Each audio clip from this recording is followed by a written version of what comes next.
Hey guys, how y'all doing today? My name is Franchise Fanatic and welcome back to the channel. And today, if you guys, this is another review. Today we're tackling the next installment in the Evil Dead series, Ash vs. Evil Dead Season 1, which was on Starz, which I didn't have, which I guarantee you didn't have, which is a literal, I believe it is a literal crime. If you look up the word crime in the dictionary, it's the Acolyte cancellation, and then this being canceled, because I swear to God, this is such a effing good show, and I'm really mad that they canceled it after 3 seasons. But this is going to be the entirety of Season 1. I'm not going to review it, episode by episode. It's just the whole season in one video. I'm going to try not to spoil everything. If you haven't seen this show, obviously I would watch the Evil Dead trilogy first, and then of course watch this, and then there's all the other installments as well. But this is a freaking really good show, man. Like when a lot of people when they hear or see, Evil Dead, they think of gore and that's it, right? Oh, it's that one franchise where there's a lot of gore and blood and zombies. But there's so much more to this franchise than just that. And we get the characterization of Ash. I almost said Ash Ketchum from freaking Pokemon. Ash Williams, we get, the Nobies, and we get all these, the lore, we get Henrietta, we get so much. And of course, we get, with Army of Darkness ending off with, Ash in the Middle Ages in 1300 AD, kind of, going back to, or at least the canon ending, going back to the present and just kind of, I guess, killing that one Deadite in the S-Mart, and then after that he just kind of pisses off to wherever for 30 years, because it's established in this show that Ash is, 30 years older, and it's 30 years in the future, and you're kind of seeing, he's not hunting Deadites every 5 seconds, he's not just killing all these crazy zombies and creatures and demons, whatever, 24/7. He kind of has a bit of a break. And then, of course, Ash being Ash, he decides to F everything up and reads from the Necronomicon, reads from the book with his, I guess, a stoned girlfriend, or stoned girl that he's hanging out with in this trailer. And he awakens the Deadites again. Now, there's a few questions I had, kind of going into the show, is that, how does he have the book, right? Because in Evil Dead 1, The Evil Dead, he throws it in the fire, and then, the Deadites explode, and they decompose and whatnot. And then, 2, there really isn't a whole lot of book except for the lost pages that Annie brings over. I remember the name, Annie. And then, obviously, Army of Darkness is, for the most part, just pretty much in 1300 AD. But it's established in this show from Ruby, which is one of the characters we'll talk about. Ruby kind of tells Ash and Pablo and Kelly and the whole, Ghost Beater gang, I guess, that you can't destroy the book with the fire. You gotta, ritually bury it or destroy it in that way. And, of course, that leads to Ash going back to the cabin and all that. And I just gotta say straight up, this is a really good... This is easily the best Evil Dead has ever been so far in terms of its storytelling, right? It's always been good, but this is really effing, it elevates it to a new level, Not only do you have Bruce Campbell coming back as Ash, which is just a really, really great character in and of itself. He's funny, he's badass, he's caring, he's scared, he's kind of like an amalgamation of different horror protagonists. And then you also get Pablo, who is a really interesting character, I think, and then you get Kelly as well. And I think that's what this show really, really nails from episode 1. 45 minutes long, they're normally half hour, but the first episode was 45 minutes, directed by Sam Raimi, and you kind of have this feel to it that, we have this sense of what's going on with Ash, but we also get introduced to these new characters. And for the first time, I can say in Evil Dead, with straight up true confidence, it's had like little baby bits in the past, but this is like the full foot forward. We have really good, well-written characters. Like I said, we've had well-written characters in this franchise before, but these are, instantly, from episode 1, Pablo and Kelly are instantly likable. They're funny, they're charismatic, they each have their own motives and wants and desires, and, they're not just they're not cannon fodder, they're not just here to be like, Deadites, and then they get killed, like Heather or whatever the hot girl Samara Weaving is in the later half of this season. Obviously they stick around for seasons 1 to 3, the whole show. But yeah, man, Pablo and Kelly are just really, really effing, well-written, likable characters. They're not just, like I said, they're not just there to scream and be annoying, kind of like the hillbillies in Evil Dead 2, right? Like, they have a purpose, and they're actually likable characters, which is great, because we've had that before. But I think if you're going to, stick with these characters for seasons 1, 2, 3, you need to have likable characters other than just the, screaming and all that. And there's plenty of screaming, but, Pablo, for instance, really having a crush on Kelly, who wouldn't. You get the sense that, Pablo wants to date Kelly, but it's not just that. He wants to kind of belong to something. He wants to, that whole conversation when they're getting hunted by the militia, he's talking to Kelly. And he's like, am I an axe guy? Am I a gun guy? Am I a knife dude? And he's just trying to find himself and find his place. Because he was working in the same, store that Ash was before they kind of just boat up and quit to fight the Deadites. Kelly, of course, she probably gets the worst end, after Ash, where her freaking mom apparently dies in a car crash, and then she gets possessed by a Deadite, and then the Deadite mom kills the dad. So she has no parents, and she's like, well, I got nothing else to do in life. I'm working at the same store. Might as well just join you guys. And then we get, Pablo's, not uncle, his Jefe, or whatever it is. And I think, no, Jefe is, Ash, I don't know, it was whatever. And he's cool, when Ash is kind of, trying to figure out how to put these Deadites back. Even episodes where, you meet Ruby for the first time, and she's kind of, apparently she said she's Ruby Nobi, which I don't remember her. I remember her saying she's related to Annie Nobi, and that's why she's trying to hunt down Ash, because she thinks he's responsible for killing her in Evil Dead 2. So yeah, again, you're getting this world building, you're getting a lot of really cool connections that, it's not just a standalone thing, it's completely canon to the other three, like everything else is. And it's really cool that even though they don't have the, I believe they didn't have the rights to Army of Darkness when they filmed the season, so they kind of work around that. But no, trust me, it's still canon. They deliberately mention it in the other seasons, and I think it's really cool that they're trying to establish this kind of loose, MCU, Star Wars-esque, lore and canon, which is really great. It's really cool. But yeah, man, Ruby's awesome. She's got the Kandarian dagger. She's effing up the Deadites really bad. And speaking of effing up Deadites real bad, this show, I haven't seen all of The Walking Dead. I saw season 1, but this, these 3 seasons make Walking Dead look like goddamn Teletubbies, because this show is effing brutal. If you have, the Evil Dead trilogy is already crazy, but this is, there is a lot of blood, a lot of gore. Obviously it's all fake, but I think they killed that one down. Yeah, they killed that one guy. But other than that, it's pretty much all fake. And it's really cool that they're able to, have that, it's almost like excessive, but that's the point. It's a horror comedy. Much like Evil Dead 2 and Army of Darkness really isn't a horror at all. But I think they really, really found a good balance here. Again, I think this is the best example of that so far. In the sense that, yeah, there are, I don't want to say scary moments like Evil Dead 2013 or Evil Dead Rise, but there are moments in this where I'm like, oh, I'm on the edge of my seat and it's kind of creepy and a little bit eerie, But they always, find a way to make it funny or just have the gore be funny and itself, like an excessive amount. Stuff like that. The music is great. The end credit scenes, or not end credit, the end credits are like really effing great. I don't really know any of the songs that play too well, but I think it's really cool that, they fit the tone. I think the credits are really well edited, man. I don't know what to say. Also, the intro, like, the way they do the Ash vs. Evil Dead logo in the beginning of each episode, that's really great, how they kind of put you on the edge of your seat. This show really, really does, it's addicting. Like, you want to keep watching more. The story is very, very good. And once they get to the cabin, right, once Ash figures out what to do and he goes to the cabin with the book, after the run with Lem and all the weird, I don't want to say rednecks, but the weird woods militia people, Far Cry 5 people, you have this, I don't really know how to explain it, but I'll try, is that, when you watch, the Star Wars sequels, like Force Awakens, right, and they have, nostalgic nods, like Han Solo coming back, or Leia mentioning the jacket, or just certain things like that, where it's not pandering, and it's not like, look at this, nostalgia, no, it plays a role in the Star Wars sequels. Those moments play a role for a reason. They're specifically there for a reason. Obviously, reason A is to make you go, oh, I remember that. But reason B is to tell the story. And same thing here. I never really, in Avengers Endgame, right, when they all effing go back in time and all that to, the events of Avengers 1 with New York, I'm like, oh, that's cool, but that's it.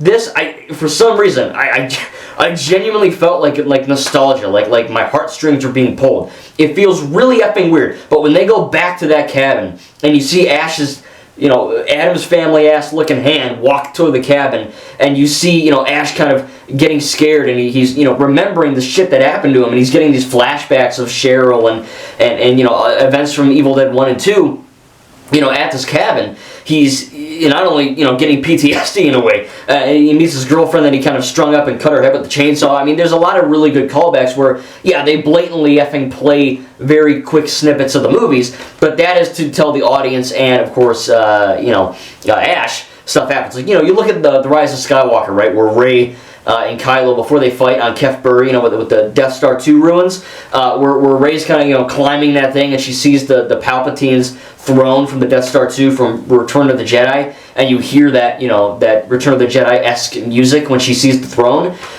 It's like that. Like, they have these musical cues, and they have these, they really build up to this cabin thing, and they really, really hype it up, so that when Ash is there, it's like, oh man, this is a big effing deal. Like, it feels grand in scope, when it probably shouldn't, because, Evil Dead is not as well as known as Star Wars or Marvel or anything. A lot of the franchises I watch and love, Evil Dead is nowhere close to being as popular as those. It's not niche, but it's not, epic Star Wars. It's not Marvel, for example. So, it's for it to have that kind of effect on me. And yeah, it's obviously because I love this franchise, but the way that they film it, the shots, the editing, the music, it's all very grand in scale, and it makes it feel really, really effing big. It's almost like a godlike event, Really good stuff. Obviously, the comedy's great. This is the funniest Evil Dead has ever been. It's genuinely hilarious. I think Bruce Campbell's really effing funny in this show. A lot of, not as much, at least in this season, not as much like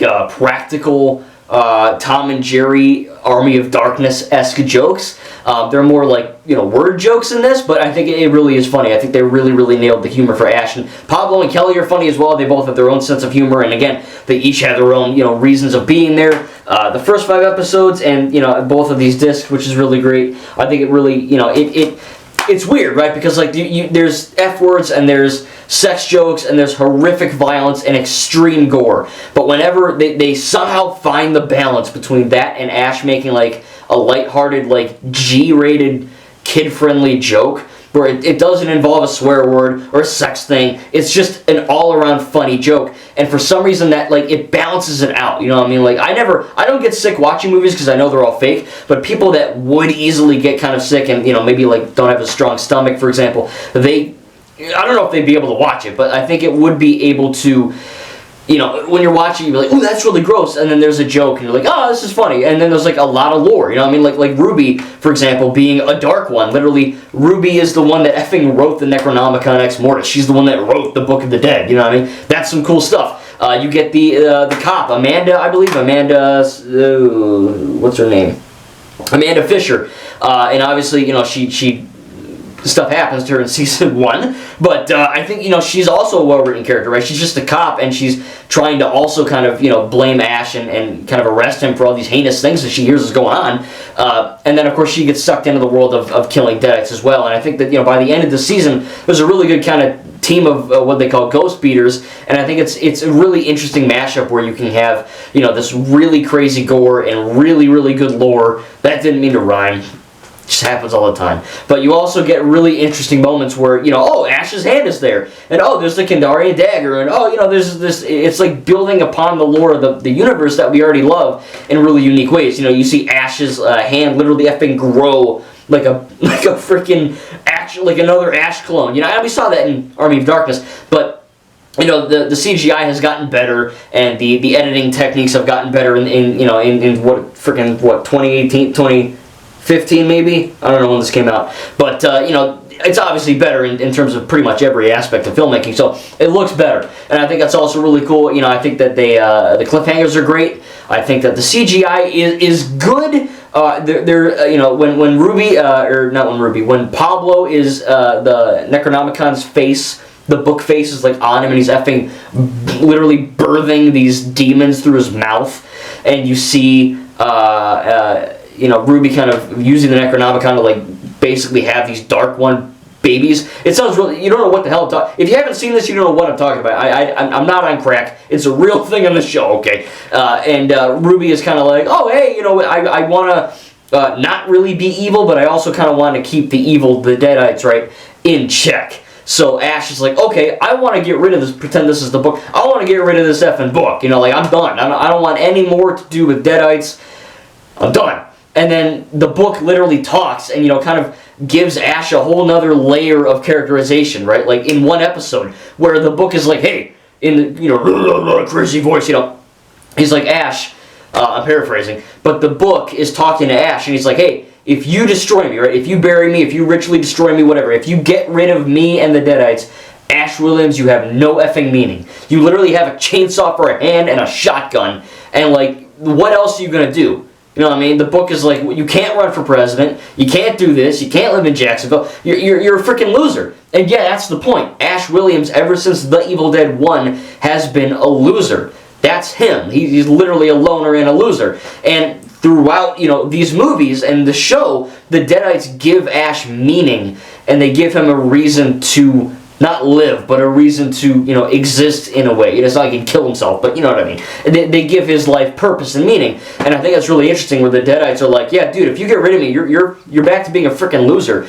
So Ash is kind of, you know, confronting himself in that way. So really great stuff. And then, like I said, with Ruby and Amanda, you know, I think Amanda and what's Ash, I think they have a good chemistry until stuff happens. But I think it's really, really good to see these new characters that I actually like. Like, Evil Dead 2 is a great film. You can watch my review on it. But, you know, besides Bobby Joe, for the most part, a lot of the Aunt Annie, I think that there's a few characters that are just kind of annoying, or they're just kind of there to die. That's the point, you know what I mean? Like, Sam's not an idiot. He wrote them to be that way. But it comes across, especially when that I don't know his effing name, the hillbilly guy going, Bobby Joe! You know, it's like, we get it. You're hillbilly.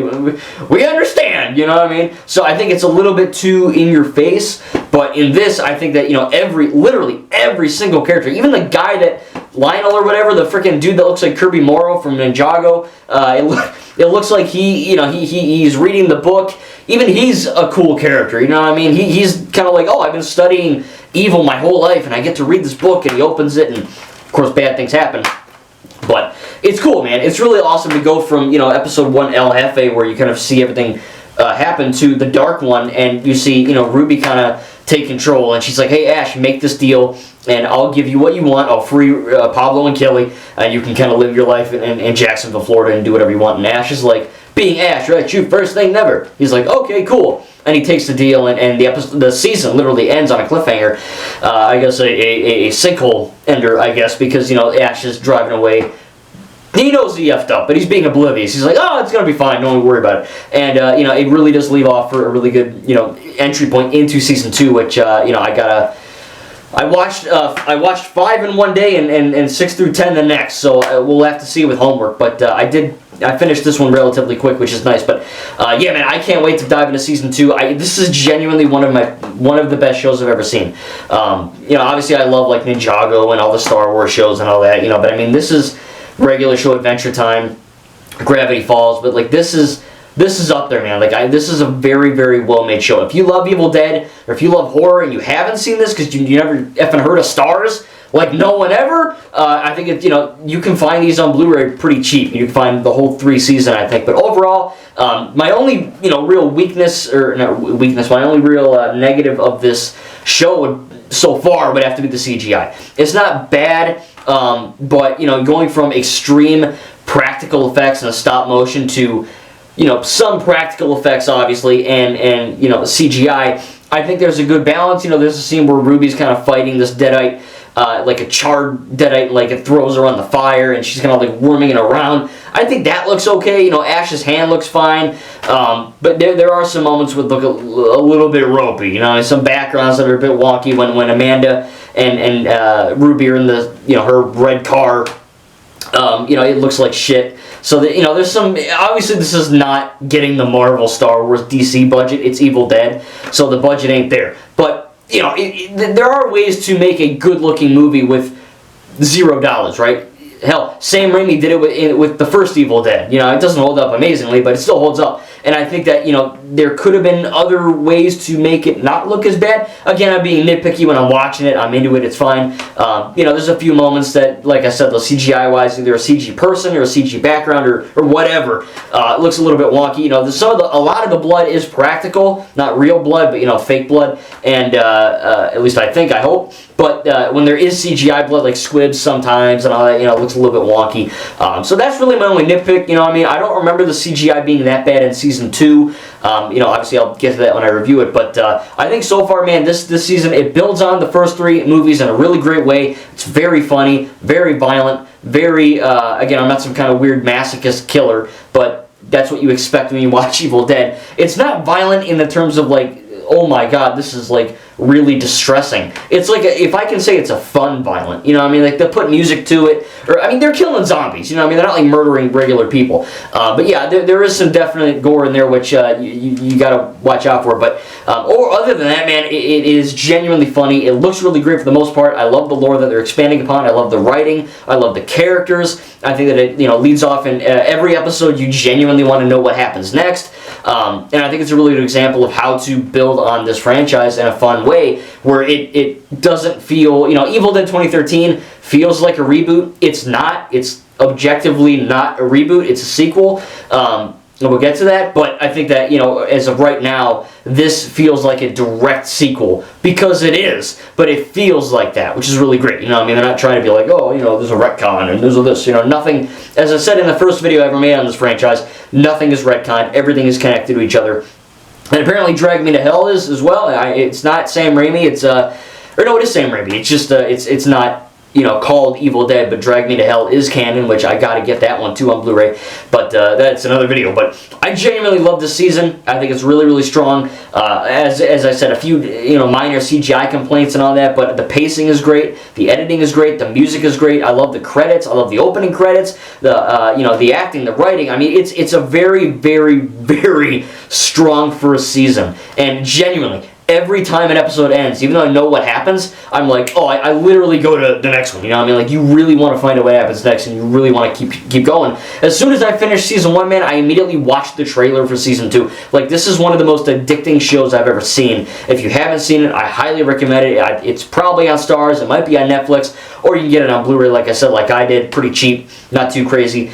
Maybe there's a deal, I don't know, but I really do love this season, man. I love this franchise, and I think they did a really good job of adding onto it with new characters and new ideas, but also staying true to what this franchise is. So I can't wait to dive into Ash vs. Evil Dead Season 2. Again, give me a few days to do that. I gotta watch it, but you know, it is a TV show, not a film, so give me a bit. But I'll try to get that done ASAP and get that out as well. And then we got Season 3, and then we can move on to the other 2 movies, and then hopefully Drag Me to Hell, and then it'll go back to the MCU. But thank you for sticking with me on the series. Let me know in the comments down below what you thought about Ash vs. Evil Dead Season 1. Have you seen it? If not, again, I hope you do. I really hope you watch it, because whatever we're at, however you can watch it, please effing do, because, man, it's a genuine banger show. Again, you have to stomach blood, and you have to like Evil Dead, but it's genuinely sometimes unnerving and very funny, and it does the job what you'd want it to. You know, when you expect an Evil Dead show, you get literally everything you want from it, and a heck of a lot more. So I really enjoyed it, and I am genuinely excited to get back into Season 2. Thank you guys, and we'll see you